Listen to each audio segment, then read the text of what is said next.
Okay, so I made a mistake in my last video. I said that based off the type of wool you craft the bedroll with, it'll give you the corresponding color. That is incorrect. You can craft the bedroll with any wool, but after you craft it, then you can dye it. It'll give you the normal bedroll, and then you can choose what dye you want, and then dye the corresponding blah blah blah. But then you can also like re-dye to a different color if you so choose to. Regardless, here's where we left off last time. We're moving on to pike and pickerelweed. Alright, so moving on, we've got more plants, surprisingly enough, but these plants can be found in rivers and swamps specifically. These are called pickerelweed. As you probably saw this earlier when we were looking at at Boydle's trades. How do you feel, Boydle? Huh? How do you feel, Boydle? Cool. Now there's blue pickerelweed and purple pickerelweed. If you want to plant them for yourself, you have to make sure they're in at least 1 block of water and have an air block above that so they can grow to full height. Now these are really useful to farm. That is because you can cook them just like this, and they become boiled pickerelweed. And each time you eat that while you're underwater, it gives you an extra bubble or extra couple bubbles of air. Now you can craft these pickerelweeds into blocks, into storage blocks, just like this, along with the boiled version of that. What these blocks do, they're kind of weird. They act like honey blocks, surprisingly. For the non-boiled pickerelweed, when you walk on top of it, you can't jump above. They're exactly like the honey blocks, in fact. I want to see if they stop your fall, actually. Yes, they're just like the honey block. Yeah, that's cool. If you're above land, the non-boiled storage blocks of these will work just like honey blocks, but it has to specifically be on the top side, which would be the colored blue part of this, or like the colored purple part of this. However, when you walk on the boiled ones on land, they don't do anything because they're dry. Now what you can secretly kind of do with these blocks is that you can create secret passageways, because the hitbox of this block itself is smaller than most blocks. And with that, it gives you enough space where you can walk through the blocks themselves, if they're placed exactly like this. And this applies to the boiled ones underwater as well. As you can see, there we go, haha. Oh yeah, and if you swim through the actual pickerelweed, you go really slowly. As you can see, I'm barely moving. I'm going at snail's pace. Okay, now a thing to mention about the pickerelweed is that pickerelweed is really abundant in another mod, which is currently being worked on. Or I don't know if it's called the Bloomful mod, or if it's called the Wisteria mod. But there's a specific biome called a Wisteria biome, which adds beautiful like flowery trees and abundance of flowers. So pickerelweed can be found in those forests, in like the rivers and in the lakes, in a large abundance. However, pickerelweed itself and Upgrade Aquatic are just found in rivers and swamps. Another little tweak to mention is that salmon and squid generate in swamps at the moment. As you can see both of them right here. However, this is temporary because they're kind of placeholders for newer mobs that this mod is going to add. And then over here we have another plant. This one is a flowering rush. This plant is purely aesthetic. However, you can craft it into pink dye, and these will generate throughout the shorelines of rivers. And again, they act just like the pickerelweed block, where they need both waterlogged and non-waterlogged blocks to be there.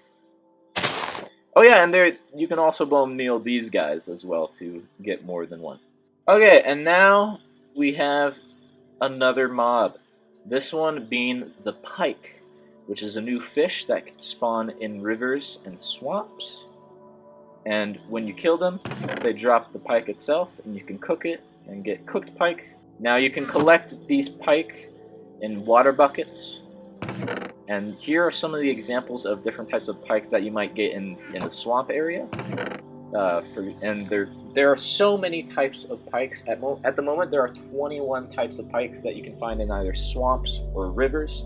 And they're definitely something to go collect and find. If I were to place these pike, huzzah! They're kind of weird. Pike like to roam around in pickerelweed, and whenever there's salmon, if I can grab that, or like another fish, as for example, cod or salmon.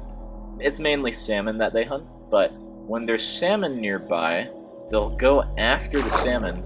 They're kind of slow right now, but they're gonna go after the salmon. Then they're gonna grab the salmon in its mouth, just like that. And then slowly they kill the salmon, and then they pick up the dead salmon. Come on. Come on, pick it up. Pick up the salmon! Pick up the salmon! There we go, now it has it in its mouth, and it'll eat the salmon. And it'll go munch, munch, munch, and then the item will disappear. Now, I'm going to go into a world that I made specifically for a pike farm. Now, you might think that this pike farm is specifically for getting, like, the pike themselves or, like, the salmon that they kill. However, it's not just that. Now, pike, they specifically spawn in river biomes and swamp biomes. I chose to build this above a swamp biome. As you can see, also there's a wandering trader down there with its llamas, and the chunks aren't rendering. In order for them to spawn, they have to be in one of those two biomes. I chose swamp biome because it's larger and it gives me more area to work with. Now the next thing is that there also has to be pickerelweed so they can spawn, and so they can hunt as well. And because there's also salmon currently in the swamps, the salmon spawn here as well, and the pickerelweed provides comfort for the pike to hunt them and eat them in. Now, to constantly be reloading the amount of salmon and pike spawning, I put this ice bridge here with a boat where we can go and unload the chunks, wait here for like a couple seconds for new entities to spawn in, or for the old entities to despawn and new entities to respawn. Now if we go over there really quickly, as you can see, there's new salmon, there's new pike, and then the pike will kill some of the salmon, and the dead salmon will be pushed by this water stream since items float, and then the water stream will push those items right into these hoppers, which are all connect down to right here. A really weird thing that they added specifically for the pike is that when they spawn in, there's a chance that they have something from the fishing loot table. That meaning that it will spawn with an item that you might get from fishing in its mouth. Now, in order for it to drop those items, it has to have a salmon to catch and eat, because they prefer salmon over whatever else is in their mouth. This is similar to foxes in how they prefer berries over anything else that they might be eating. And so if you do that for a few times throughout the day, you will eventually end up with stuff just like this. They might have extra pickerelweed in their mouths, they might have name tags, of course they're going to drop the salmon, but they might even drop, and this is a rare chance, but like really damn good, they might even drop enchanted books, just like this, or like enchanted weapons too. Now this specific farm design that I created, I made this for a little challenge that the developers of the mod set up. They said the first person to make an efficient pike farm using the fishing loot table will be able to have their own custom Nautilus skin. You can see where this is going. And so I designed my own farm, and I showed that to them, and they were like, damn, this is pretty good. There was another person that made the farm before me. However, he admittedly said that I designed a better farm, which I don't know what his farm looks like still, but I do think that his farm might have been pretty good as well. Which, because we both submitted farms that were good, like my farm was probably the best one, and then he submitted first. We both got Nautilus shells, custom Nautilus shells, and so I got to design my own, and he got his own Nautilus shell, which is the rainbow one that you saw earlier. If you can figure out his name, then boom, that's the Nautilus. Oh Jesus Christ, what is happening? Oh my god. I was possessed. Now that's unfortunately gonna be it. There's a lot more content for this mod itself, which I will go over in the next video. Not in the next video, but like the next video for this mod that I'll do. And that'll cover new monsters that this mod adds, even more new locks. But yeah, it's gonna be really fun. Make sure to look for that in the future. It'll be coming out whenever they're done developing that stuff. Regardless, if you want to download this mod for yourself, the link is down in the description. It is for Forge 1.14.4. And yeah, I hope to see you next time. Look out for that new video. If you want to watch some skits that I do, you can check that out. If you want to check out more mod showcases, you can check that out too. Yeah.